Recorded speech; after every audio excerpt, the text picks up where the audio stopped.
To grow good taro, you need to understand the characteristics of the land, and you have to work according to the weather. Beetle nut taro is grown all over Taiwan, but its texture varies based on geography, climate, and other factors. So there are differences. Tongluo benefits from irrigation by the Holong River, which is rich in lime content, and its soil retains water well. These are key factors for producing high-quality taro. Boss! Good morning, boss. Good morning. We're here to help. We're ready to harvest taro. No problem. So early and you're already at it chopping things here and there. Yeah, chopping away. Yeah, chop. Chopping all around. The sun is blazing. Can you hear the sound of the blade? Yes. We just grab the top. And pull it straight out like this? Right. Pulling it out just like that? So aggressive. Not at all. At this point, it's already mature enough. It's very easy to pull out. So how do we cut it next? We'll clean it up like this. Clean the surface? Yes, we clean the surface. Assess where the top is. Stab it with the knife here. Flip it over and then snap it. It'll come out round. Just like this. Look, you've hit the flesh. That's a loss. We'll be here all day.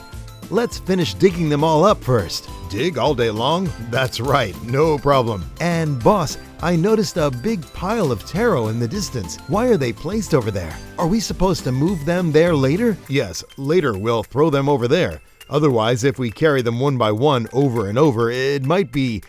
You mean we throw them from here?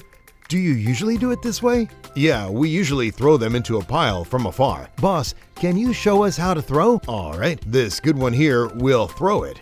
Hold on. Let me put you in the middle. I want to see your throwing technique. Go ahead. Don't get hit by me. No. You're using a bowling technique? Yes, bowling, because we try to avoid taro hitting taro directly. We aim for it to bounce off the soil and then roll over. Right. Okay. I think my chances are pretty good. Let's try. I'm the Taoyuan Dongdong bowling champion. Yeah, look at that. Whoa, look, I'm so accurate. It rolled right over. Not bad at all. We aim for a general area like that. All right, Yu-Yang, your turn. Okay. Got it. Terrible throw. Close. Now it's my turn. Only made it to the Aim middle. higher. You're too far. You mean about the same. Yu-Yang and I are about the same distance. Because you don't have the feel for it yet. I can do this for sure. I'm sure I can. There it is. Got it, right? That's just not that hard. Anyway, we just throw them. Just aim for the big pile. A young man returning to his hometown, putting his heart and soul into cultivating the taro fields passed down by his father.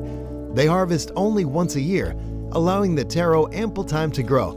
Even if it means spending long hours in the water, they face it all with a radiant smile. This might be why Tongluo's taro is exceptionally rich and creamy. Whether used in dishes or desserts, the texture and aroma are remarkable. Try it, because this is made with just milk and taro. It has such a rich taro flavor. I think taro is amazing. You can eat it savory or sweet. It works with any flavor. When you take a bite, it's so dense. I think its special feature is, I don't know if you can sense it too, but it has so many layers. The outer layer has more a dry cake-like texture, but the inside is so juicy. Your taro filling is all in the middle, right? Right? Yes. I'm curious, did you start off working with taro right after graduating? No, not really. After graduating from university, I actually wanted to become an engineer. An engineer? Yes, that's so different. So you studied something related to engineering? Yes, I majored in computer science. What made you want to start farming? At the time, my mom's leg was affected by hip joint degeneration. Yes, degeneration. And it made walking painful for her. So we felt her pain as we watched. So I decided to come back and help. You decided to take over. That's wonderful. You're a good son. You just mentioned the quality here is excellent, but I'm curious. We've all eaten taro, but not seen raw taro. I don't think I've ever personally bought taro at the market. If I were to buy it, how should I pick them apart? All right, let this pro give you the tips. Okay, sure. So how do we tell between good and bad taro? This one here is a good one. A good one? Yes, when we scrape it, It'll be very fine. Yes, scrape it, and it'll have a sticky texture. This one here is less fluffy, not as soft and tender. See, it doesn't scrape off smoothly. Oh, it's clumpy. Touch it and you'll see, it feels different. It's gritty.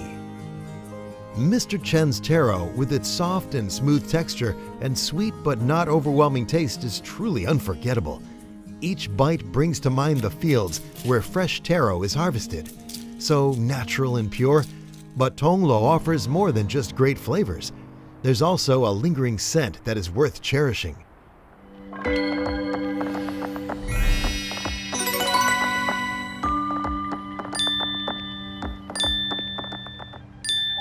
It is said that craftsmanship isn't completed at the moment the object is finished, but when it becomes one with its user. In Tongluo, there is a couple now in the second generation continuing their family's camphor wood carving. Their exceptional craftsmanship includes works on animal carving and other traditional carving techniques. They also embrace modernity, incorporating new elements to the wood, updating it for modern life. Hey, boss. Ni hao. We just passed by outside and it's quite unique, isn't it? There are all kinds of animals. We saw elephants, lions, and wild boars. And I noticed there's one thing that's particularly common: owls. Yes, that's right. How long does it take to make one of these? About a week. It takes about a week to finish. Such detailed and intricate work. It's really not easy. You said it takes about a week? That's because you've gone through how many years of training to be able to finish it in about a week? Because if it were me and Will, we might not finish it even in 2 years. A woodcarver apprenticing would need 3 years to learn. I learned from my father. You learned from your father. So do you still have any of your father's works here on site? Yes, we do. Oh, which kind? Mainly mythical creatures. This is my father's work. Pick it up and shake it. Can we play with it? It makes a sound inside.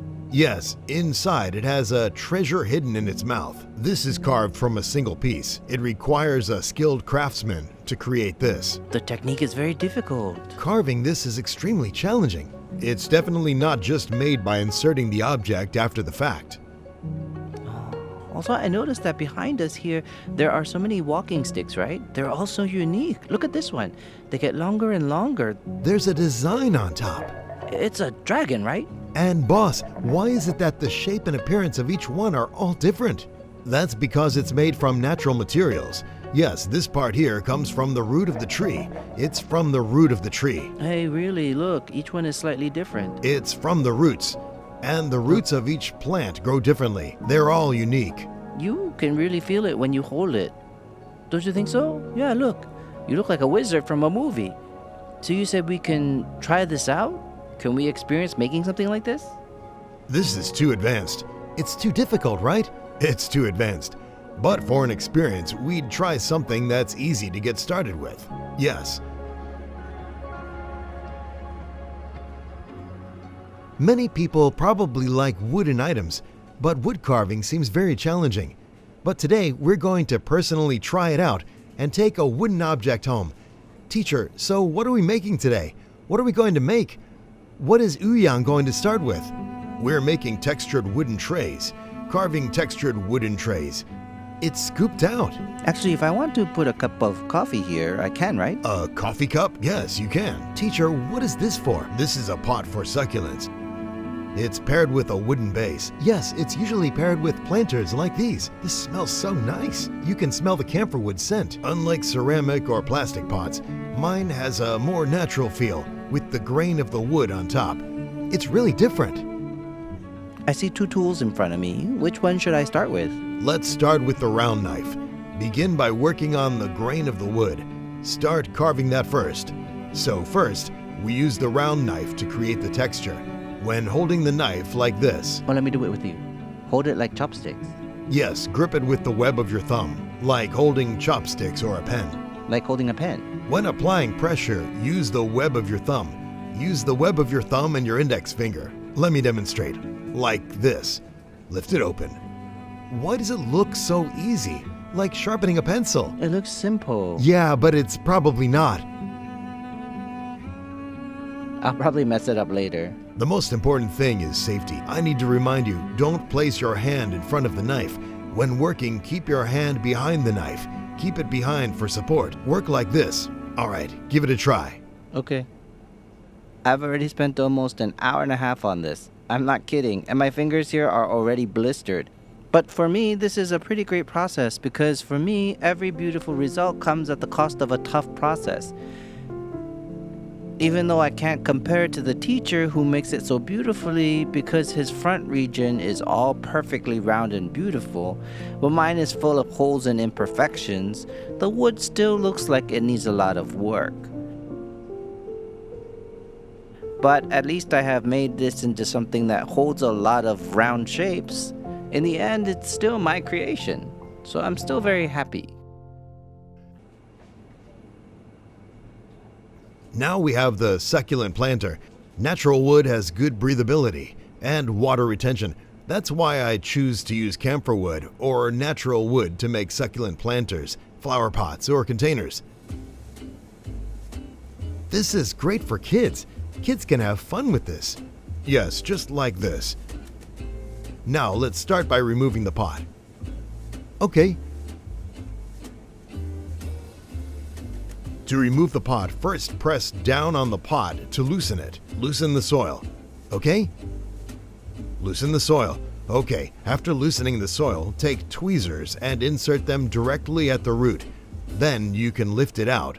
Yes, that's it. Handmade woodworking DIY truly gives you a uniquely satisfying feeling, especially when you see the final product and know that it was made by your own hands, piece by piece, with every tap and effort. This sense of accomplishment is unparalleled. The texture and scent of the wood itself also bring relaxation and peace. It can truly be considered a work of fond memories. Speaking of fond memories, when you visit Tongluo, you must see this upcoming traditional craft. It's guaranteed to fill you with more memories.